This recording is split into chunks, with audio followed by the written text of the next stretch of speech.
Merci, bonjour, bienvenue. Merci d'être venu assister à ce colloque. Donc, on m'a demandé de vous présenter la chaleur de la Terre. Donc, ça va être une présentation assez générale. Et je vous demanderai de m'excuser si vous connaissez déjà un certain nombre des choses que je vais raconter. Je vais vous donner d'abord une vision actuelle du bilan global d'énergie de la Terre, ce que l'on sait, ce que l'on ne sait pas. Je vais vous montrer qu'il y a un certain nombre de questions fondamentales qui restent. Je ne vais pas insister dessus. Ce n'est pas le propos de ce colloque de parler de questions fondamentales. Je vous montrerai qu'il y a beaucoup d'énergie dans la Terre. Je vous montrerai que cette énergie, en fait, elle est là pour longtemps. Donc la Terre se refroidit, mais elle se refroidit très lentement. Donc elle a encore beaucoup d'énergie à nous donner. Et puis je terminerai l'exposé par quelques aspects un peu nouveaux sur la quantification des flux d'énergie qui s'échappent de parties particulières de la Terre et qui sont énormes et qui sont peut-être possibles d'utiliser. Donc évidemment, je ne parlerai pas de cette énergie-là. Je vous parlerai de l'énergie géothermique, de l'énergie qui provient de l'intérieur de la Terre. Cette énergie-là aussi provient de l'énergie de l'intérieur de la Terre, mais c'est différent. Les chiffres sont d'ailleurs tout à fait différents. Les ordres de grandeur ne sont absolument pas les mêmes. Donc je vous rappelle que la Terre est faite d'enveloppes de caractéristiques très différentes. En ce qui concerne l'énergie, il est important de distinguer entre le noyau de la Terre qui, lui, ne contient quasiment pas d'éléments radioactifs. Donc son énergie, c'est essentiellement de la chaleur sensible, un peu de chaleur latente qui est libérée lors de sa cristallisation. Le manteau terrestre, quant à lui, contient beaucoup de chaleur sensible, qui provient en partie de l'énergie initiale qui a été stockée lors de la formation de la planète, mais aussi une grande partie d'énergie qui est libérée constamment par les éléments radioactifs qu'il contient. Cette énergie peut être libérée en certains endroits par le biais de systèmes volcaniques. Je vous en parlerai un petit peu. La plus grande partie des systèmes volcaniques qui peuvent intéresser la géothermie se trouvent dans des régions bien particulières du globe, mais des régions qui sont distribuées quasiment uniformément sur le globe. Donc chaque pays, en fait, a des systèmes volcaniques. Je vous montrerai qu'il y a certaines zones qui sont tout à fait internationales, qui ont aussi beaucoup d'énergie. C'est sur ces zones-là que je terminerai l'exposé. Donc, qu'est-ce que l'on sait de la température de la Terre? Donc, si vous regardez la géologie, la première chose qu'on essaie de faire quand on fait la thermodynamique, c'est d'essayer de déterminer les températures. Je vous montre qu'en fait, ici, pour des raisons qui sont liées à la mauvaise connaissance qu'on a de notre planète, la connaissance qu'on a de la température de la planète est assez mauvaise. Alors, je vous montre un certain nombre de déterminations différentes. C'est pour vous montrer qu'on travaille dans une certaine gamme. Alors, ce qu'on appelle ici la température potentielle, c'est la température. C'est comme une température de l'atmosphère ramenée à une pression et une condition standard à la surface terrestre, parce que la température évolue à l'intérieur de la Terre lorsqu'on s'enfonce tout simplement sous l'effet de la pression. Donc c'est une température de référence à la pression de surface. Vous voyez qu'ici, il y a des différentes déterminations. Vous voyez qu'on a une incertitude d'au moins plus ou moins 50 degrés, ce qui montre que notre thermomètre n'est pas extrêmement puissant. Néanmoins, cette incertitude-là est une partie très faible de la quantité totale. Vous voyez qu'on travaille avec une température de, disons, environ 1400 Celsius, donc ça fait presque 1700 Kelvin. Donc l'incertitude de 50 Kelvin est très faible par rapport à la valeur totale, mais sachez qu'on ne connaît pas parfaitement la température interne de notre planète. Je vous montre ici un profil de température intérieure de la Terre. Donc vous voyez que la température ici évolue à partir d'une valeur d'environ 1600 Kelvin pour cette illustration-là. Avec cette température évolue en fonction de la profondeur. Ça, c'est uniquement un effet qui est lié à l'effet de la pression. C'est un profil qui est tout simplement isentrope. Le long de ce profil-là, on n'échange aucune chaleur avec l'environnement. Vous voyez que cette température aussi a certains sauts qui sont liés à des discontinuités liées à des changements de phase dans la Terre solide. Bon, encore une fois, cette courbe-là est incertaine de plus ou moins 50 Kelvin à peu près. Le reste est à peu près bien connu. Donc vers le bas ici, on touche au noyau terrestre. Et les températures du noyau terrestre sont elles-mêmes sujettes à un certain nombre d'erreurs qui se chiffrent plutôt en quelques centaines de Kelvin. Quelques chiffres pour commencer. De quoi parle-t-on quand on parle de l'énergie interne de la Terre? L'énergie interne totale, on peut la chiffrer environ à 2 × 10⁻31 joules. Vous voyez que c'est une quantité d'énergie qui est assez importante. On peut la comparer à l'énergie cinétique de rotation de la Terre, qui est de 2 ordres de grandeur inférieurs. Donc même si on arrivait à utiliser la rotation de la Terre et arrêter, par exemple, la planète et récupérer toute l'énergie cinétique qui serait récupérée de cette manière, eh bien, on serait encore 100 fois en dessous de ce que la Terre nous offre en énergie interne. La distribution de la perte de chaleur de la Terre maintenant. Donc, comment la Terre perd cette énergie? Donc, elle la perd de manière très très hétérogène à la surface du globe. Ici, c'est une carte de mauvaise résolution. On chiffre ça en milliwatts par mètre carré. Donc vous voyez que la valeur moyenne pour la Terre est d'environ 80, si on fait la moyenne à travers les océans et les continents. Ça veut dire que si vous faites un champ de 1000 m², que vous mettez une grande couverture et que vous récupérez toute cette énergie qui s'échappe par ce champ, vous allez pouvoir avoir une lampe électrique de 80 watts pour votre bureau. Donc vous voyez que si vous travaillez avec les valeurs moyennes, ce n'est pas une manière très intelligente d'utiliser cette énergie et surtout, ça n'est pas économiquement faisable. Par contre, il y a un certain nombre du globe dans lequel l'énergie se concentre et les libérations d'énergie sont bien plus importantes. Donc vous voyez qu'ici, sur cette carte, à cette échelle-là, c'est le système des dorsales océaniques qui laisse échapper la plus grande partie de l'énergie de la Terre. Donc je vous montrerai dans quelques minutes comment on essaie d'estimer ce flux d'énergie. Il y a un certain nombre de questions importantes qui sont maintenant bien résolues, mais qui ont fait l'objet de plusieurs décennies de recherche. Vous vous rendez compte évidemment que ce système-là, qui est situé à 3 km de fond sous-marin, n'est pas toujours facile à étudier. Maintenant, il y a un certain nombre de méthodes. Je vous montrerai en fin d'exposé qu'il y a des zones très particulières de ces dorsales qui laissent échapper d'énormes quantités d'énergie. Et ces énormes quantités d'énergie, je vous montrerai, les chiffres sont fascinants. Ces quantités-là, en fait, pourraient éventuellement être récupérées. Et c'est peut-être une question qu'on pourrait se poser à la fin de l'exposé. Donc, pour vous montrer le bilan global, et après je distinguerai un certain nombre de ces parties séparément. Donc, la perte totale de chaleur de la Terre à l'heure actuelle, c'est environ 46 TW, 46 10 puissance 12 watts. Alors, il y a un certain nombre de contributions à cette perte d'énergie totale. Une partie qui est liée à la radioactivité. Donc vous voyez ici la radioactivité qui est concentrée dans la croûte continentale, qui est une fraction non négligeable du total, ça représente environ 20% du total. La production de chaleur des éléments radioactifs qui sont contenus dans le manteau terrestre, cette partie silicatée de la Terre qui est entre le noyau et la surface. Et puis il y a une contribution de refroidissement, qu'on appelle refroidissement séculaire parce que c'est un refroidissement lent et progressif au cours des âges, je vous en parlerai indépendamment. Vous voyez qu'ici les chiffres sont beaucoup plus incertains. La gamme d'erreurs, c'est un facteur 2 environ, qui sont liés tout simplement au manque de connaissances qu'on a sur la manière dont la Terre se refroidit au cours des âges, c'est-à-dire à l'échelle de quelques milliards d'années. C'est pareil pour l'énergie qui est perdue par le noyau terrestre lorsqu'il se refroidit. Donc évidemment, vous vous rendez compte que si la Terre se refroidit, elle doit refroidir ses différentes unités. Donc elle doit refroidir à la fois le manteau et son noyau central. L'équilibre entre ces deux éléments très particuliers, de caractéristiques physiques très différentes, pose un certain nombre de problèmes. Donc ces déterminations-là sont faites indépendamment. Donc, je vous parlerai très peu du noyau terrestre, puisque pour faute de temps, je vous parlerai un peu plus du manteau et je vous parlerai aussi de la production de chaleur dans la planète. Donc je vous montrerai que la machine thermique Terre est une machine thermique qui a beaucoup d'énergie, ça je vous l'ai dit dès le début. Sa température interne est très importante, bien plus importante que la température de surface. Donc évidemment là, on a une machine thermique qui est potentiellement extrêmement efficace. Par contre, établir le bilan exact, ça nous échappe encore à un facteur 2 près. La pollution de chaleur qui est contenue qui est liée à la désintégration radioactive des éléments uranium, thorium et potassium dans les roches est très importante. Donc cette énergie-là, c'est une énergie qui est là pour longtemps, je vous montrerai pourquoi. Et puis je vous montrerai aussi qu'une chose qui n'est pas toujours reconnue, c'est que le refroidissement de la Terre s'effectue de deux manières. D'une part, tout simplement, par une déperdition d'énergie régulière près de la surface, mais aussi en concentrant les éléments radioactifs près de la surface. Et ça, c'est l'affaire de la croissance continentale.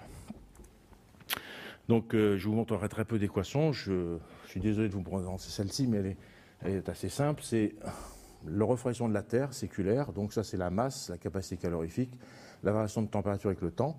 Il y a 3 termes. C'est une équation qui est exacte. Ça passe par beaucoup de termes, mais on a tenu compte de tous les termes possibles et imaginables. Donc, il y a d'une part la perte de chaleur par la surface externe. Donc, c'est le flux de chaleur qui s'échappe de la Terre vers l'atmosphère et puis l'océan. La production de chaleur qui est contenue dans les roches, donc c'est un terme positif, puisque cette chaleur est libérée. Et puis un terme ici qui est lié aux énergies qui sont transférées depuis l'extérieur de la planète, qui sont par exemple le réchauffement qui est lié à l'effet de marée. La Terre se déforme sous l'effet des marées et il y a de la dissipation de cette énergie qui se produit. Elle se produit essentiellement dans les océans et donc elle contribue très peu au total. Tout ce qui est transfert d'énergie interne, le frottement par exemple des mouvements internes de la Terre, évidemment c'est un transfert à l'intérieur de la planète, donc il ne concerne pas le bilan global de la Terre prise comme un objet isolé, qui n'est pas isolaire. Donc ici je vous montre qu'en fait on peut démontrer que la contribution de la contraction de la Terre lorsqu'elle se refroidit est tout à fait négligeable. Il n'y a aucune contribution de la dissipation liée au mouvement interne. Et en fait, ces transferts d'énergie externe sont totalement négligeables à l'échelle que je vous ai montrée de l'énergie de la planète. Donc on peut travailler uniquement avec ces deux termes-là, la perte de chaleur à travers la surface externe et puis la production de chaleur à l'intérieur de la planète. Qu'est-ce qu'on sait sur la refroidissement de la Terre? On sait que la Terre a refroidi, c'est certain. Maintenant, le taux avec lequel elle se refroidit au cours des âges est mal connu.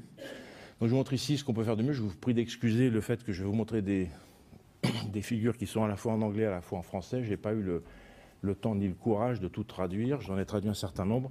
Je pense que liquidus, ça se traduit très bien. Âge aussi. Par contre, le reste, je crois que vous trouverez vous-même, j'espère. Donc je vous montre ici une compilation qu'on peut faire des températures de lave qui sont de composition semblable. Donc c'est de type des laves que l'on peut voir au fond des océans. Donc voilà les températures qu'on peut déterminer à l'âge actuel. Et puis lorsqu'on remonte dans l'histoire de la planète, on retrouve des laves de même composition dans les continents, puisque les océans sont perdus, les océans anciens ne sont plus là avec nous. Donc vous voyez que d'une part, à un âge donné, il y a une énorme gamme de températures. Ça, c'est lié à une hétérogénéité fondamentale des températures à l'intérieur de la Terre, qui est, vous voyez, une partie non négligeable du total. Il y a environ une déviation à environ de 100 degrés par rapport à la moyenne. Vous voyez qu'il y a une tendance très nette à l'échelle de l'âge de la Terre. Vous voyez non plus que si on veut déterminer un taux, ces données-là ne permettent pas de le faire de manière très précise. Donc, si vous essayez de faire une droite qui passe à travers ces points, ce qui n'est pas tout à fait correct ni particulièrement judicieux, vous trouveriez un taux qui est de l'ordre de 50 Kelvin par milliard d'années. Rappelez-vous que la Terre fait une température environ de 1600 et entre 1600 et 1700 Kelvin. Donc vous voyez qu'à ce taux-là, on en a encore pour très longtemps avec de l'énergie interne dans la Terre. Donc si vous traduisez ce refroidissement séculaire en termes d'énergie, enfin d'énergie par unité de temps, de puissance, vous avez ce terme-là, on peut l'estimer, donc il est, compte tenu de cet écart qui est assez énorme, ça représente 4 à 12 térawatts. La production de chaleur qui était l'autre terme, donc la production de chaleur dans les roches, il y a beaucoup d'éléments radioactifs, mais ceux qui contribuent de l'énergie à l'échelle qui nous intéresse, ce sont les isotopes de l'uranium, 238 et 235, l'isotope 232 du thorium, enfin, c'est quasiment tout le thorium, et puis le potassium 40. Je vous donne ici les demi-vies. Donc vous voyez que l'âge de la Terre, c'est 4 milliards d'années. Ces demi-vies sont comptées en milliards d'années. Donc finalement, à l'heure actuelle, on a utilisé la moitié de notre stock d'uranium 238. En ce qui concerne l'uranium 235, on n'en a plus beaucoup. Par contre, le thorium 232, il nous en reste énormément, puisque la demi-vie est 14 milliards d'années. Et le potassium 40, on en a pas mal utilisé. Mais compte tenu de tout ceci, vous voyez qu'il nous reste encore énormément d'éléments radioactifs à l'intérieur de la planète et qui vont continuer à nous fournir de l'énergie de manière pérenne. Si vous regardez la quantité totale, il y a un certain nombre d'incertitudes qui sont liées aux incertitudes que l'on a sur la composition de notre planète. Donc ça, à l'heure actuelle, je vous donne l'écart des différentes déterminations. Évidemment, chaque chercheur a ses valeurs préférées. Je vous donne l'écart qui existe dans la littérature. Je n'ai pas voulu vous donner la vision qui est la mienne. Mais voilà l'écart global. Vous voyez que ça représente une incertitude, encore une fois, d'un facteur 2. On travaille entre, disons, 10 et une vingtaine de térawatts. Voilà, vous voyez que c'est tout à fait comparable au taux de refroidissement de la Terre. Donc vous voyez que c'est quelque chose d'important qui est susceptible d'équilibrer le taux de refroidissement. On pourrait très bien imaginer une planète qui ne se refroidit pas au cours des âges et qui ne fait que libérer l'énergie qu'elle produit en son sein. Donc voilà ces chiffres, ce terme-là de refroidissement séculaire, 4 à 12 térawatts, le terme de production de chaleur qui est celui-ci. Maintenant je vais m'intéresser à celui-ci. Donc celui-ci, on le mesure avec des mesures sur le terrain. Je vous parlerai un tout petit peu de ces mesures pour montrer quelques photographies pour casser un peu l'austérité de cette présentation. Je vous montre ici le résumé de environ 40 ans de mesures sur les fonds marins. Donc c'est des mesures qui sont faites tout simplement en insérant des tiges qui peuvent être de 10 à 20 mètres de long, qu'on met dans les sédiments et on peut mesurer le gradient de température et la conductivité thermique des sédiments. Donc ça nous donne le flux de chaleur qui est dissipé par conduction. Donc voilà ces mesures-là. Donc le flux de chaleur ici est toujours en milliwatts par mètre carré. Ça a été reporté en fonction de l'âge du plancher océanique. Pourquoi l'âge? Eh bien parce qu'en fait, le plancher océanique, c'est tout simplement un plancher océanique qui a été mis en place à un certain temps, puis qui, depuis ce temps-là, refroidit. Et ce qu'on enregistre essentiellement ici, c'est le refroidissement de ce plancher océanique. Donc les mesures, vous voyez, sont très bruitées. Je vous montre ici les valeurs moyennes avec ces points noirs. Et puis ici, plus ou moins une déviation standard par rapport à la moyenne. Vous voyez que l'écart est très grand, et je vous en parlerai plus tout à l'heure. Vous voyez aussi que c'est aux âges les plus jeunes que l'on a des flux de chaleur les plus élevés. On atteint des valeurs qui sont plus de 300, à peu près de 30 fois la moyenne sur les océans. Vous voyez que cette énorme déviation ici de toutes ces données, ces pics, montrent que ces mesures-là ne capturent pas toute la physique qui se produit dans le refroidissement de la surface des océans. Donc je vous en parlerai un petit peu, puisque c'est par les océans que la Terre perd la grande majeure partie de son énergie. Donc ce que l'on fait, c'est qu'on s'intéresse au refroidissement de la Terre tel qu'on peut le supposer. Donc, je ne vous fais pas de théorie détaillée, mais c'est une mesure très simple. En fait, ça c'est le calcul qu'avait fait Kelvin pour le refroidissement de la Terre. Kelvin s'était trompé, puisque la Terre se refroidit essentiellement par ses mouvements internes et non pas par diffusion.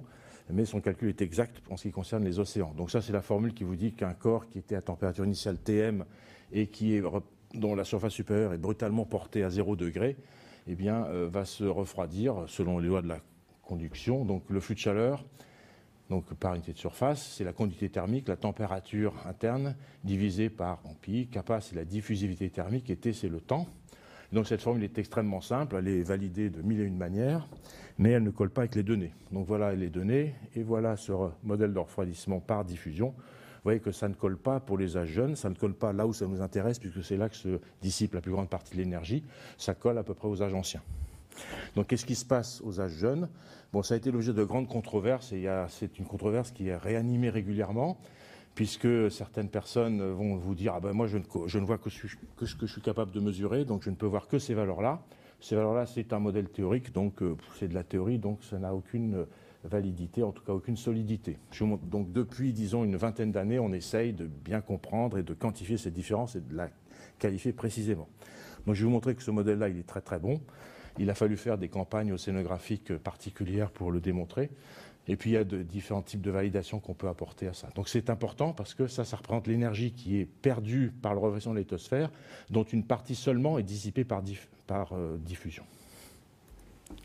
Donc le coupable, c'est la convection hydrothermale au dorsal océanique. Je vous montre ici un fumeur noir, je vous en parlerai tout à l'heure. Donc un fumeur noir, c'est au-dessus d'une dorsale océanique qui est un site volcanique qui laisse échapper de l'eau qui a circulé à l'intérieur de la croûte océanique. Ici, je vous montrerai que les températures, ça se chiffre en quelques centaines de degrés, et les flux de chaleur qui s'échappent par ces petites structures qui font moins d'1 mètre de large, ça se chiffre en dizaines de mégawatts, hein. Donc des dizaines de millions de watts. Donc je vous montre des mesures qui ont été très précisément faites dans certains endroits pour valider le modèle de refroidissement théorique. Donc encore une fois, vous avez le flux de chaleur en fonction de l'âge. Vous voyez qu'ici, au lieu de raisonner à l'échelle d'un océan tout entier, on raisonne à la partie très voisine de la dorsale. Donc on va ici de 0 à 5 millions d'années. Les mesures ont été faites avec un pas d'échantillonnage extrêmement précis. Tous ces petits points sont des mesures, donc ça a demandé des efforts énormes. Et vous voyez que sur la courbe ici, qui est la courbe du modèle de refroidissement théorique, ce n'est pas une belle théorie, mais c'est une théorie très robuste, vous voyez que dans certaines parties, ça ne colle pas bien du tout, mais vous voyez que si on a des mesures qui sont suffisamment précises et puis suffisamment proches les unes des autres, on est de part et d'autre de ce modèle théorique. Les plus et les moins sont tout simplement les aléas de la recharge et de la décharge hydrothermale. Alors pourquoi il y a une différence ici? Tout simplement, c'est lié à la couverture sédimentaire, puisque les sédiments en fait font office de couverture plus ou moins imperméable, sauf dans certains endroits, et la partie dans laquelle toute la circulation se fait, c'est la partie cristalline, donc le socle cristallin, qui est lui perméable mais fracturé, et donc qui est très hétérogène dans sa distribution de fractures et puis d'évents. Donc vous voyez qu'il y a une coïncidence entre la partie qui est bien sédimentée et la partie qui ne l'est pas. Donc voilà, toutes ces mesures ont démontré qu'en fait le refroidissement moyen qu'on pouvait enregistrer là où on était capable de bien mesurer le flux de chaleur qui s'échappe par conduction, ça marche très très bien avec la prédiction théorique. Il y a d'autres manières de le valider. La lithosphère océanique, c'est-à-dire la partie qui a été mise en place à la surface et qui refroidit, se contracte Donc ça permet d'expliquer le fait que la profondeur des océans augmente lorsqu'on s'éloigne d'une dorsale. Donc je vous montre ici les mesures et je vous montre ici les modèles aussi. Donc vous voyez que ça tient très bien compte des observations. Il y a une deuxième validation très simple, c'est qu'à partir du flux de chaleur et de sa variation avec le temps, on peut déduire la température de l'intérieur de la Terre. Et cette température-là, qu'on déduit uniquement à partir de ces mesures-là, correspond à celle qui a été déterminée de manière totalement indépendante. Donc vous voyez qu'il y a deux vérifications. Ce modèle-là donc, est parfaitement cohérent. Donc la conséquence de ceci, c'est que le système océanique, on le comprend bien, c'est un système de refroidissement tout simplement d'une matière qui était chaude, qui a été mise en place avec une interface qui est plus ou moins efficace, mais l'océan, lui, est capable d'extraire toute cette chaleur et donc tout simplement ça revient à mettre une température quasi uniforme à la surface de quelque chose qui était chaud au départ. Donc pour calculer la perte de chaleur de la Terre, il s'agit uniquement à ce moment-là de déterminer la distribution des âges océaniques, puisqu'on a un flux de chaleur qui dépend de l'âge. Je vous montre ici, il y a toujours quelques recherches pour raffiner cette carte. Elle a été modifiée plusieurs fois au cours des âges. J'en avais fait une première il y a maintenant à peu près 30 ans. Voilà la version la plus exacte. Donc vous voyez ici, l'âge en fait est mis en rouge pour les parties les plus jeunes et puis en bleu pour les parties les plus anciennes. Ce n'est pas un hasard, c'est tout simplement parce que ce sont les parties les plus jeunes qui perdent le plus de chaleur, donc ici par lesquelles la Terre perd le plus d'énergie. Vous voyez que c'est distribué de manière assez inégale. C'est d'ailleurs le fonctionnement de la machine thermique terrestre dépend essentiellement de la manière dont sa surface se renouvelle. Et on peut prendre ici cette distribution d'âge comme tout simplement une statistique de rajeunissement de la surface de la Terre, qui n'est pas du tout uniforme. Ce n'est pas du tout le tapis roulant classique que l'on pourrait espérer. Vous voyez qu'il y a très peu d'âge ancien et puis beaucoup d'âge jeune. Donc le tapis roulant, en fait, fonctionne de manière un petit peu plus compliquée que le tapis roulant des aéroports ou du métro. Donc une fois que l'on a connu ces âges et qu'on connaît la loi de flux de chaleur, le flux de chaleur qui s'échappe par les océans est facile à calculer. L'erreur est assez faible maintenant, donc 32 plus ou moins 2 terawatts. Voilà. Donc voilà ce que la Terre perd par ses océans.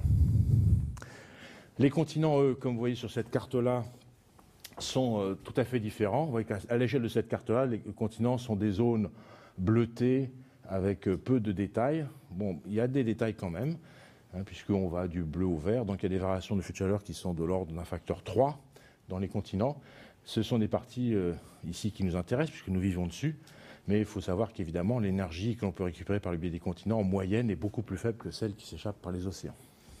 Donc je vais vous montrer un peu comment on fait ces mesures de flux de chaleur dans les continents et qu'est-ce qui se produit, pourquoi il y a des variations d'un facteur 3 dans les continents. Donc voilà les mesures, c'est moi ici, c'est pas pour me montrer en photographie, mais c'est des mesures extrêmement simples à faire. Par contre, évidemment, pour avoir une couverture spatiale importante, il faut en faire beaucoup, et ça c'est toujours difficile. Et ça c'est la grande limitation, c'est que très peu d'équipes s'intéressent à ce type de problème à l'heure actuelle, parce que ce n'est pas rentable, entre guillemets, scientifiquement, pour pouvoir avoir une étude significative d'une région du globe, il faut passer plus de 2 ans à faire des mesures. Évidemment, c'est quelque chose qui ne permet pas de publier énormément. Bon, les mesures sont ennuyeuses. Pour faire un forage comme ça, il faut une journée entière de mesures. Donc voilà, c'est très ennuyeux. Et après, ce qu'il y a de pire, c'est qu'il faut retrouver les carottes qui vont permettre de déterminer les caractéristiques physiques des roches, leur conductivité thermique en particulier. Et donc voilà, ce n'est pas une meule de foin et ce n'est pas une aiguille, mais enfin c'est le même genre de problème. Il faut retrouver des échantillons dans ce genre de choses. Vous avez des centaines, voire des milliers de kilomètres de carottes qui sont dans des endroits charmants, mais fort isolés. Voilà, donc c'est tout à fait ennuyeux aussi. Par contre, il y a quelques petits plaisirs. Donc quand vous allez dans des endroits certains, j'ai fait des mesures très au nord dans l'Arctique, il y a des petits renards qui viennent vous voir, qui sont très curieux, parce qu'ils voient très peu d'humains, mais qui sont tout à fait inoffensifs. Donc le flux de chaleur continental, il a été déterminé par ces méthodes vraiment rudimentaires. Il n'y a pas d'autres méthodes pour le faire. Donc, voilà, je vous montre la carte du continent qui est le mieux étudié, qui est le continent nord-américain. Donc vous voyez que maintenant j'ai changé l'échelle de couleur. L'échelle de couleur était plus raffinée pour les continents. On voit encore les océans ici. Donc ça c'est la côte ouest des États-Unis d'Amérique. Vous voyez qu'ici il y a une dorsale océanique. Vous voyez tout de suite que ce qui s'échappe par cette dorsale-là est tout à fait dominant pour cette partie du globe, mais vous voyez qu'il reste à l'intérieur du continent nord-américain des parties où le flux de chaleur peut atteindre des valeurs extrêmement élevées, et évidemment ce sont les régions où il y a de l'activité volcanique. Donc la Terre nous offre dans certains endroits particuliers de l'énergie concentrée, puisqu'elle ramène des magmas très chauds qu'elle nous met proche de la surface. Donc évidemment, dans ces endroits-là, il y a beaucoup d'énergie. D'ailleurs, les États-Unis d'Amérique utilisent, il y a des centrales géothermiques qui sont ici dans les États, en particulier en Californie, et qui sont tout à fait opérationnelles et rentables. Je ne vous parlerai pas de cet aspect-là qui sera développé par les orateurs qui me suivent. En ce qui concerne le France, donc, le BRGM a fait une compilation de la France. Vous voyez qu'ici, le flux de chaleur qui s'échappe de notre territoire, en fait, est distribué de manière très inégale. Vous reconnaîtrez ici le Massif central. Évidemment, c'est une région qui est volcanique. Les dernières éruptions ont quelques milliers d'années, donc cette énergie-là est encore disponible.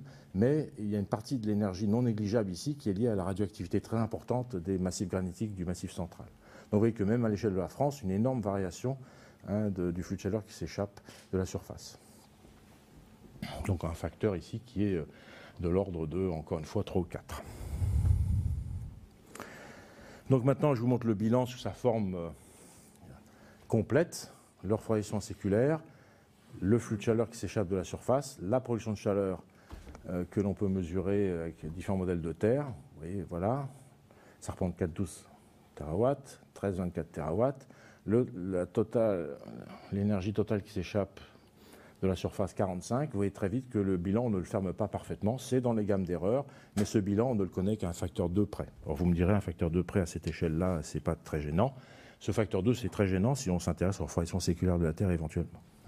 Donc quand vous voyez que vous connaissez le taux avec lequel la Terre refroidit à un facteur 3 seulement, c'est quand même pas fameux. Mais c'est la situation actuelle, on ne peut pas faire mieux que ça. Donc très rapidement, pour vous montrer qu'en fait, l'une des manières qu'a la Terre de refroidir, c'est une manière un peu sophistiquée, c'est quand vous regardez un continent, eh bien, en fait, près de la surface, il y a toute une zone qui est quasi rigide, donc qui ne transporte pas bien la chaleur. Et dans cette partie-là, il faut distinguer deux sous-parties. Une première partie qui est la croûte, et puis une partie qui est sa racine rigide parce qu'elle est trop froide pour se déformer à l'échelle des temps géologiques. Et en fait, c'est la partie de la croûte qui est la plus intéressante parce que c'est elle qui concentre la plupart des éléments radioactifs qui sont dans ces grandes unités-là. Alors cette croûte, en fait, peut atteindre 40 ou 50 km d'épaisseur à certains endroits, mais elle concentre tous les éléments radioactifs des continents. Donc en fait, ce que fait la Terre, c'est que cette chaleur qu'elle produit en son intérieur, eh bien, ça la fait bouger. Donc ça, c'est quelque chose qui engendre automatiquement de la fusion. La fusion crée la croûte continentale et la croûte continentale prend les éléments radioactifs et les stocke près de la surface. Donc en les stockant près de l'interface avec l'atmosphère qui est froide, eh bien, la Terre se refroidit bien plus efficacement. Et on peut démontrer, je ne vous le démontrerai pas ici, que c'est aussi efficace que le refroidissement par le biais des mouvements internes. Donc la Terre refroidit extrêmement efficacement en mettant tout simplement toutes ses sources de chaleur près de la surface. Voilà. Donc je vous montrerai comment on sait, comment on peut distinguer entre le flux de chaleur qui est d'origine interne et le flux de chaleur d'origine radioactive dans les continents. Ce sont des logs de température que j'ai faits au Canada. Donc vous voyez que on peut les faire à des grandes profondeurs, même avec le matériel que je vous ai montré. Donc prenez cette courbe-là, vous voyez que c'est un très très beau profil conductif, quasiment linéaire. Là, le gradient est environ d'une dizaine de degrés par kilomètre. Donc dans les continents, contrairement aux chiffres qui circulent, la moyenne se situe entre 10 et 15 degrés par kilomètre. Ce n'est pas les 20 ou 25 degrés qu'on peut lire. Vous voyez, donc malheureusement, ça veut dire que les températures évidemment, ne sont pas aussi fortes en profondeur qu'on peut s'y attendre. Donc ça, c'est le gradient qu'on peut mesurer en surface, avec un flux de chaleur qui est élevé. Pour comparer, on peut regarder les profils de température qui sont en profondeur sous la croûte continentale. Et ça, on peut y avoir accès à l'aide d'échantillons qui sont ramenés par les éruptions volcaniques qui traversent les continents, quasiment maintenant tous les continents. Donc ici, je vous montre un pays de kimberlites. Donc les kimberlites sont des magmas de composition assez bizarres, mais qui sont des espèces de basalte un peu particuliers et qui ramènent des petits bouts de l'intérieur de la Terre. Et ces petits bouts de l'intérieur de la Terre préservent en leur sein des équilibres entre minéraux qui sont sensibles à la température et à la pression. Donc on peut déterminer les températures et les pressions à laquelle ces bouts de roche sont équilibrés. Et je vous montre ici les données qui ont été faites au Canada. Donc évidemment, c'est des déterminations qui sont basées sur des modèles thermodynamiques et puis une connaissance parfaite des différents minéraux.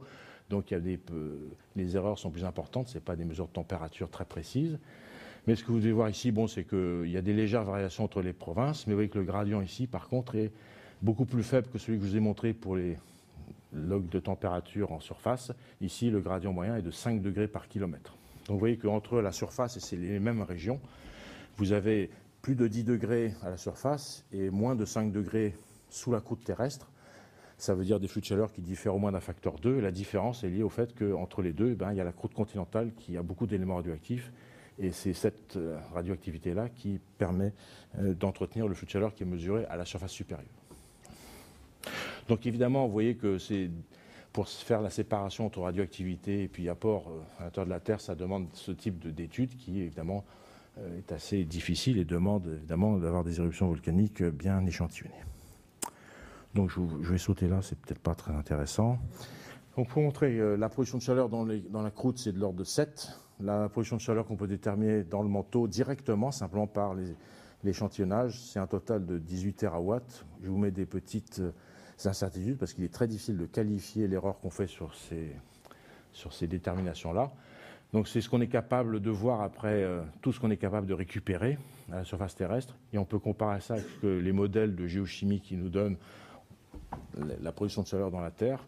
Vous voyez que bien, ce chiffre-là est compatible avec celui-ci. Donc il n'y a pas de grand mystère à l'heure actuelle. La seule chose qui est mauvaise, disons, c'est que les déterminations sont compatibles les unes avec les autres, mais l'erreur reste grande et que, évidemment, ça sera l'objet de pas mal d'études pour essayer de raffiner ça. Donc voilà le bilan, je vous le reprends. Reformation séculaire, perte de chaleur, production de chaleur, tout est à peu près compatible compte tenu d'une erreur qui s'élève à environ un facteur 2, ce que l'on peut considérer comme, par rapport à ce qu'on savait faire il y a 40 ans, bon, ou par rapport à l'objectif qu'on aurait qui est de bien qualifier la formation de la Terre, c'est tout à fait insuffisant. Donc je vous rappelle que les éléments radioactifs décroissent avec le temps. Donc la Terre, de toute façon, va finir par épuiser ces éléments radioactifs, mais que ça se produit à l'échelle de plusieurs milliards d'années. Donc ce type de fonctionnement, on en a encore pour plusieurs milliards d'années. Et donc c'est quelque chose sur lequel on peut compter. Donc le refroidissement très faible. Le refroidissement qui se fait par un mécanisme un peu particulier, par formation de croûte continentale enrichie à la surface. Et donc tous ces termes-là, évidemment, c'est des termes qu'on doit parfaitement comprendre si on veut comprendre comment la Terre évolue au cours des âges géologiques. Alors je vous reprends les chiffres de départ. L'énergie totale interne de 10 puissance 31 joules. Le temps caractéristique de refroidissement de la Terre, on peut l'estimer aussi directement à partir de ce qui est perdu. Alors, je vous ai mis un chiffre ici, donc 2 10 puissance 31. Je divise par le flux de chaleur qui est celui qui n'est pas entretenu par la radioactivité. Donc, c'est comme ça que je vais réussir à refroidir la Terre. La radioactivité ralentit les choses. Vous voyez que j'en ai pour 30 milliards d'années au taux actuel. Donc, on peut considérer qu'on peut compter dessus. Et c'est donc quelque chose qui sera maintenu. La Terre ne refroidit pas significativement à l'échelle d'une vie humaine et même pas à l'échelle d'un cycle géologique d'une centaine de millions d'années.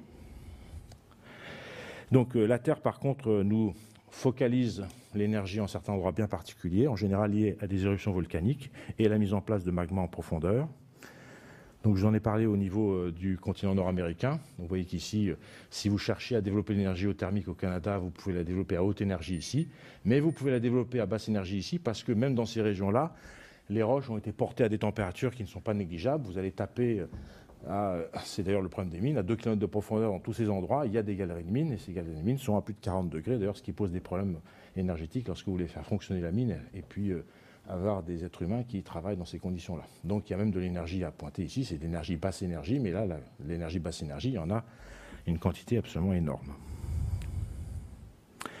La quantité de chaleur la plus importante qui s'échappe de la Terre, c'est par le biais des océans. Donc c'est par ces océans jaunes que je vais terminer cet exposé. Je vais vous montrer que dans certains endroits, donc ici à l'échelle de la Terre, le flux de chaleur moyen qui s'échappe, disons, sur ces zones de dorsales océaniques, c'est de l'ordre de quelques centaines de milliwatts par mètre carré. Donc quelques centaines de milliwatts par mètre carré, c'est tout à fait insuffisant pour faire une machine thermique efficace. Mais dans certains endroits, la chaleur est concentrée par le biais de circulation d'eau dans le circuit superficiel de la croûte terrestre. C'est là-dessus que je vais terminer. Ce sont des systèmes que l'on a appris à étudier depuis, disons, quelques années. Et maintenant, je vais vous montrer qu'on a pour la première fois des estimations qui sont assez intéressantes des flux de chaleur qui s'échappent de ces endroits extrêmement particuliers.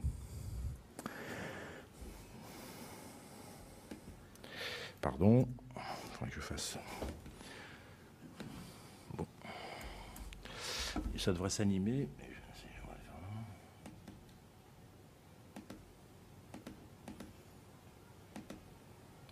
Donc je vous montre ici des photographies qui sont prises, enfin un film qui est pris d'à peu près 2500 mètres de profondeur sous la dorsale, enfin sous l'océan Atlantique, donc sur la dorsale médio-atlantique. Donc ce système volcanique, ce qui s'échappe ici, c'est du gaz d'origine volcanique. Donc il y a du magma qui a été mis en place il y a peu de temps pour que ça se dégaze de manière aussi efficace. Vous avez aussi dans ces mêmes endroits eh bien, ce qu'on appelle des fumeurs noirs. Je vous montre ici. Donc encore une fois, on est à 2500 mètres de profondeur. Voilà un très beau fumeur noir. Donc en général, la température de ces trucs-là, c'est de l'ordre de 300 degrés à peu près, donc 350. Et leur fonctionnement n'est pas toujours aussi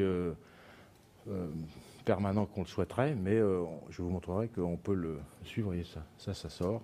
Je vais vous montrer que ce qui s'échappe d'un fumeur noir comme ça, c'est de l'ordre de 10 mégawatts. Hein, donc 10 millions de watts par une petite unité.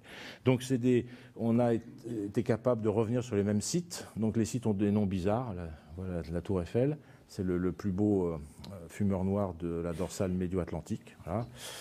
Donc les températures qui ont été mesurées de 1993 jusqu'à l'heure actuelle, vous voyez que c'est un fumeur noir qui a quelques petites variations.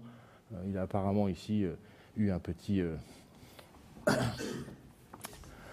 il a hésité un petit peu, mais il est revenu rapidement à sa valeur. Donc vous voyez que c'est quelque chose qui travaille à 325 degrés Celsius. Hein. La température moyenne de l'eau à ces profondeurs-là est de à peu près 4 degrés C.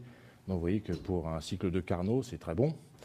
D'autres régions ici sont aussi quasi constantes. Il y a un système qui est... bon, je ne vais pas faire de comparaison, mais lui, il s'est éteint. Voilà.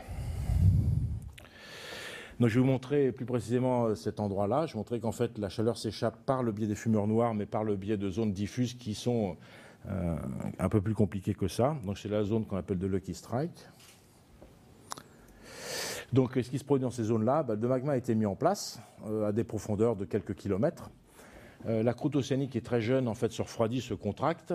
Ça crée des fractures qui sont liées d'une part au refroidissement et d'autre part au fait que ces régions-là sont soumises à un régime d'extension puisque ce sont les océans qui s'ouvrent.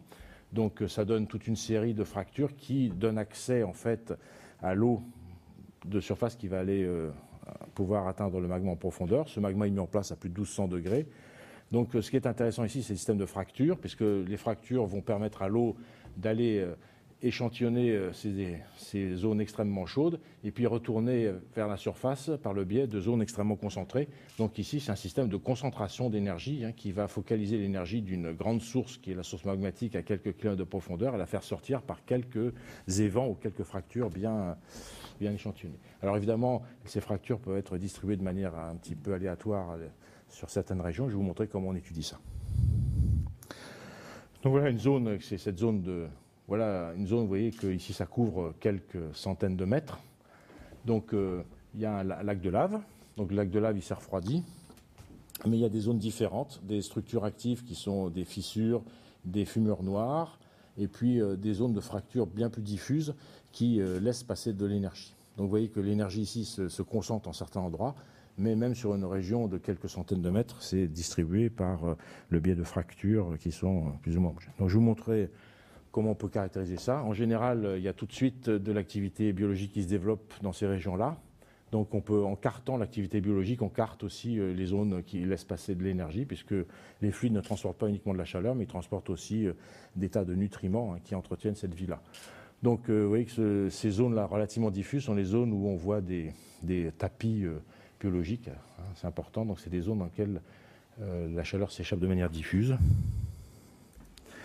Et avec ici ces points rouges qui sont des fumeurs noirs qui sont distribués de manière assez compliquée. Voilà. Il y en a qui sont inactifs maintenant. Donc ce sont des zones qui voient une variation assez importante de leurs évents, mais vous voyez que ça reste dans des zones limitées. Ici, la largeur de l'image est une centaine de mètres. Voilà. Donc voilà les distributions actuelles des parties qui laissent échapper de l'énergie de manière significative par le biais de circulation d'eau. Il y a plusieurs types de structures, donc des petites zones diffuses, des fissures, des petits monts volcaniques, et puis d'autres types de fissures qui n'ont pas le même nom mais qui sont le même genre de choses. Et puis ici les petits rouges qui sont les fumeurs noirs dont je vous parlais tout à l'heure. Donc on peut les caractériser, ces différents types d'énergie. Donc je vous montre ici la surface que ça occupe, chacun type de... Avec les températures, évidemment, ça dépend du type de structure. Donc par les fissures, évidemment, c'est mieux que par des zones diffuses. Hein. Par les zones diffuses, l'eau a le temps de s'équilibrer avant de s'échapper à la surface. Et puis dans les fractures un peu plus importantes, ça a moins le temps. Ça, c'est pas encore les fumeurs noirs. Mais là, on atteint, vous voyez, en moyenne des températures de plus de 100 degrés. Le flux de chaleur, on peut le déterminer parce qu'il y a des observations qu'on fait au fond de mer. Et on a la vitesse, on a la surface, on a la température, on connaît la capacité calorifique de l'eau. Donc on peut déterminer le flux de chaleur qui s'échappe. Vous voyez que d'une zone que je vous ai montré tout à l'heure, qui est de 100 mètres par 100 mètres, s'échappe à peu près 1000 mégawatts. Un seul fumeur noir, là-dedans, ça fait 10 mégawatts. Alors ces choses-là, elles sont maintenant, on a des observateurs en fond de mer qui sont déposés de manière permanente. Je vous montre ici un système pour mesurer la température de ces choses-là. Il y a des sismomètres aussi, et puis des mesures qui permettent aussi de voir comment le sol peut se déformer. Donc voilà des observateurs qu'on peut mettre au fond de mer, et on espère bien d'ici un certain temps pouvoir capter cette énergie-là qui est significative. Comme je dis, un seul fumeur noir laisse échapper 10 mégawatts. Voilà.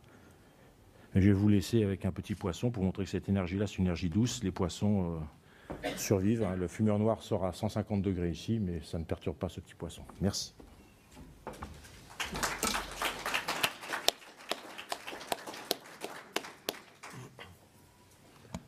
Il nous reste un petit peu de temps pour des questions. Merci beaucoup.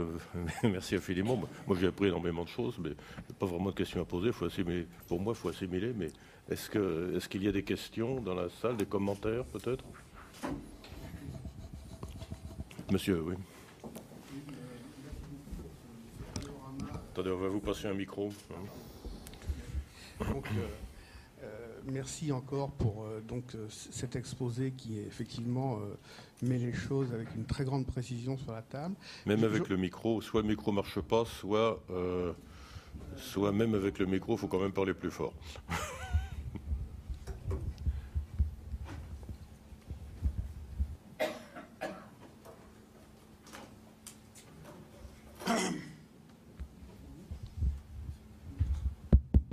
Un, deux.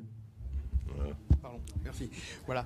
Oui, donc j'avais une question quand tu nous as présenté toutes les différentes composantes du flux de chaleur, et notamment ce qui sort de la radioactivité, en montrant bien qu'il y avait encore des incertitudes. On a vu sortir pas mal d'études dans les 2 dernières années sur l'utilisation des géoneutrinos pour essayer de quantifier justement la part qui était liée à la désintégration radioactive. Alors, quelle est ton opinion et ta vision là-dessus? Est-ce qu'on a encore quelque chose de très incertain, ou est-ce qu'on resserre quand même la fenêtre? Alors, donc, ce à quoi Christian Fouillac fait, j'avais pensé vous présenter quelque chose ici, mais je ne l'ai pas fait parce que je n'avais pas assez de temps. Ou alors, je travaille là-dessus. Donc, bon, les neutrinos sont des particules qui sont émises par différents types de systèmes, en particulier, malheureusement, les centrales nucléaires, les supernovas, et puis aussi, tout simplement, la désintégration radioactive, uranium, thorium. Donc ça, en fait, ce sont des antineutrinos. Maintenant, on est capable de les détecter. Donc un certain nombre de systèmes ont été déployés dans le monde pour détecter ces neutrinos-là. Il y en a un au Japon qui s'appelle CAMLAND. Il y en a un en Italie qui est le système de Borexino, qui est à côté de l'endroit où on a enfermé M. Mussolini en 1944, qui est le Grand Sasso. Et il y a un système au Canada qui s'appelle le système de Sudbury, et c'est là où on a une... Alors, il faut que je tourne ça. Bon, enfin, peu importe. Donc, ces neutrinos, en fait, sont liés à tous ces différents types de sources. Donc, il faut les trier.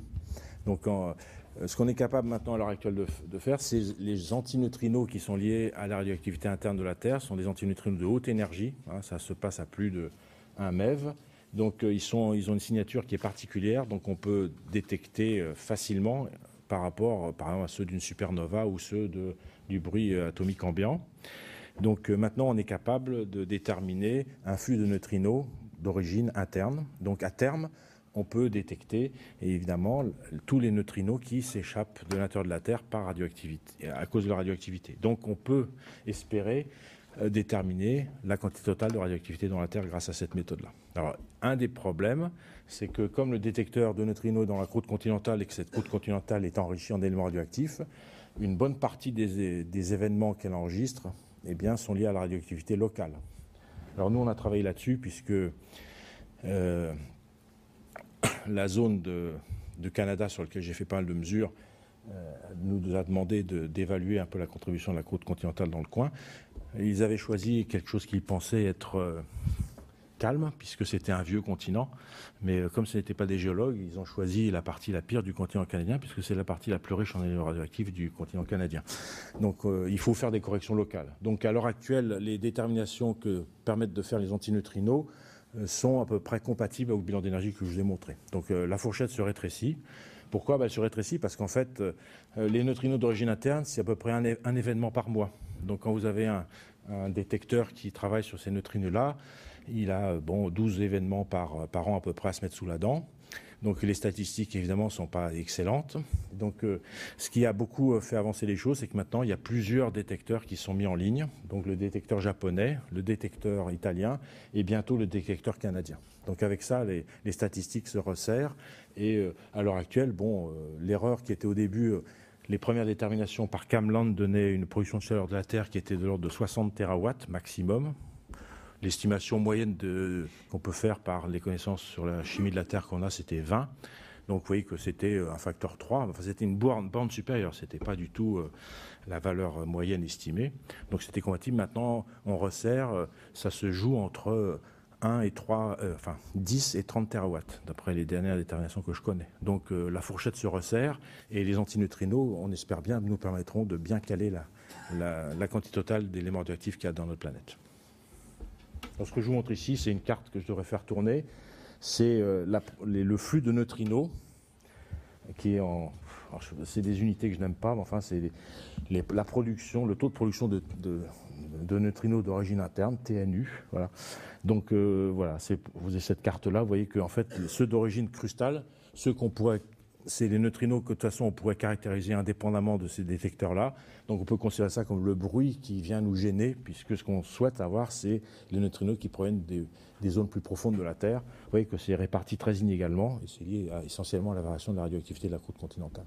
Donc c'est le signal qu'on souhaite retirer à celui qui est mesuré par ces détecteurs de neutrinos pour atteindre la radioactivité des zones profondes de la Terre. Mais qu'est-ce qui se passe là où c'est... Du côté de la Mongolie, là, ou du Kazakhstan c'est le Tibet, donc c'est très radioactif. Là. Ah oui. Très radioactif, puisque la croûte a une épaisseur 2 fois plus grande que la croûte normale. Donc il y a beaucoup de neutrinos qui s'échappent par là. Voilà. Mais rassurez-vous, il n'y aura pas de détection. En tout cas, il n'y a pas de prévu de faire un système de détection de neutrinos. Là. Voilà. D'autres commentaires ou questions ?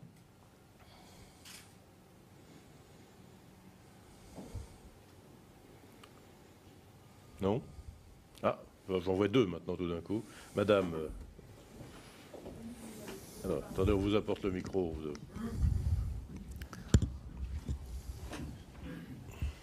Nous avez beaucoup parlé des fumeurs et des dorsales océaniques et en fait pas beaucoup des volcans. Oui. Par exemple, quelle est la quantité d'énergie que peut... Quand on regarde le tableau par rapport aux fumeurs et à l'évolution au cours du temps, l'évolution de leur température et de ce que ça implique au niveau énergie.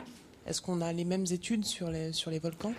Non, on n'a pas fait la même chose. Alors, il y a donc, par exemple, le système de Californie, le système, par exemple, de Coso ou le système de Long Valley sur lequel on a installé des centrales, c'est des systèmes qui marchent. Alors, je n'ai pas les chiffres en tête ici, mais c'est bien analogue. On a été capable de capter. Alors, ça passe par le biais d'un système hydrothermal, donc par le biais d'eau qui ont été mis dans les roches en profondeur. Il y a peu de structures de type fumeur noir dans ces régions-là. Donc l'énergie, elle est en fait dans les nappes phréatiques d'eau chaude. Hein. C'est de l'eau qui est apportée souvent à plus de 100 degrés sans problème. À Bouillante, en Guadeloupe, hein, c'est un système qui est un système de fracture. Donc c'est toujours la même idée, c'est que afin d'avoir des flux d'énergie qui soient importants et puis des zones qui soient chauffées de manière très efficace, il faut concentrer l'énergie. Donc c'est le système de l'eau qui permet de faire ça par des fractures. Donc ça n'a pas été étudié de manière aussi précise, mais il y a des chiffres sur les dorsales. Donc ça, je ne les connais pas, mais c'est très variable. À l'heure actuelle, les pays qui, comme l'a dit Claude Allègre au début, qui utilisent l'énergie géothermique se multiplient dans le monde. Hein, l'Islande, la Nouvelle-Zélande, l'Indonésie, l'Italie, les États-Unis d'Amérique. Donc tout ça, ces pays-là utilisent énormément l'énergie géothermique. Et à chaque fois dans des zones volcaniques, mais parfois en dehors de zones volcaniques. Donc je n'ai pas les chiffres détaillés, mais évidemment, chaque zone volcanique a ses caractéristiques. Et c'est essentiellement les caractéristiques de fracturation. La zone de bouillante, c'est une zone de faille bien particulière. Donc c'est par là qu'il y a concentration de flux d'eau chaude. C'est pour ça qu'on peut exploiter l'énergie thermique là. Merci. Monsieur, vous aviez une question? On vous apporte le micro. Quel est le processus chimique qui permet la concentration des éléments radioactifs dans la croûte par rapport au manteau? Alors, c'est tout simplement que les éléments radioactifs, comme l'uranium et le thorium, sont des éléments qui ont des gros rayons atomiques. Hein, donc, en fait, ce qu'on appelle des éléments incompatibles. Donc, ils sont en général dans les roches contenues par quelques minéraux très particuliers ou ils se mettent dans des joints de grains. Donc, c'est des éléments qui sont les premiers à partir dans les liquides qui se forment. Donc, à partir d'éléments qui sont, disons, en concentration 1 pour simplifier, vous faites un magma qui représente 10% de fusion partielle. Ben, tous ces éléments vont dans le magma, donc le magma est enrichi 10 fois déjà. Ensuite, ce magma, il va cristalliser. Et la côte continentale, c'est une distillation un peu particulière liée à la cristallisation. Donc vous avez formé des granites. Ben, encore une fois, le granit, par exemple, ça peut représenter, c'est la fin de la colonne de cristallisation-séparation. Les éléments radioactifs, ils restent toujours dans le liquide résiduel. Donc chaque fois que vous allez cristalliser, vous allez faire un solide qui ne contient pas d'éléments radioactifs, sauf le tout dernier. Et le tout dernier, ça va être le granit. Et celui-là, il va être enrichi de facteur 10,3, 10 puissance 4 par rapport à son magma source. Donc, par le biais de ces enrichissements successifs, vous allez pouvoir concentrer les éléments radioactifs dans les granites, et qui sont les roches qui contiennent le plus d'éléments radioactifs à la surface. Si vous allez en Bretagne, par exemple, à Ploumanac, vous avez un très beau granit, je crois que c'est une syénite, si je me souviens bien, et tout simplement, il y a tout un processus qui a mené à la formation de ce magma très particulier. Ploumanac, ça doit contenir, je pense, plusieurs dizaines de ppm d'uranium par rapport au manteau terrestre qui en contient quelques ppb, donc il y a une concentration de plus de 10 puissance 4 entre le manteau et la syénite de Ploumanac, par exemple. Donc c'est par le système des magmas. Alors, vous avez ensuite, quand vous avez fait votre granit, il y a de la circulation hydrothermale qui peut faire, il y a des dépôts hydrothermaux d'éléments radioactifs qui viennent se superposer à ça. Donc à chaque fois, chaque processus géologique finit par concentrer ces éléments-là, parce que ces éléments-là ne sont pas finalement compatibles avec les roches. Ils sont trop gros pour être mis dans les minéraux classiques. Donc on peut les mettre dans certains minéraux comme les apatites, comme les monazite, des choses comme ça, mais jamais à grande concentration. Donc ils finissent toujours par se concentrer par tous les processus qui se suivent les uns après les autres. Donc si j'ai bien compris, pour le potassium 40, le processus est légèrement différent. Le potassium, lui, est très compatible. Hein, il y a beaucoup de minéraux qui contiennent le potassium. Mais le potassium contribue moins de 20% du total. Donc c'est surtout l'uranium et le thorium qui nous intéressent. Monsieur, attendez, on vous passe le micro.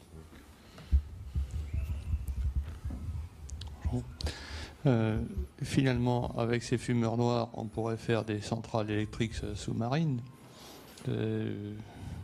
changer l'énergie par électrolyse, je sais pas, et puis transporter le produit d'énergie quelque part ailleurs. Mais enfin, on a des marées noires permanentes finalement. Personne s'en offusque.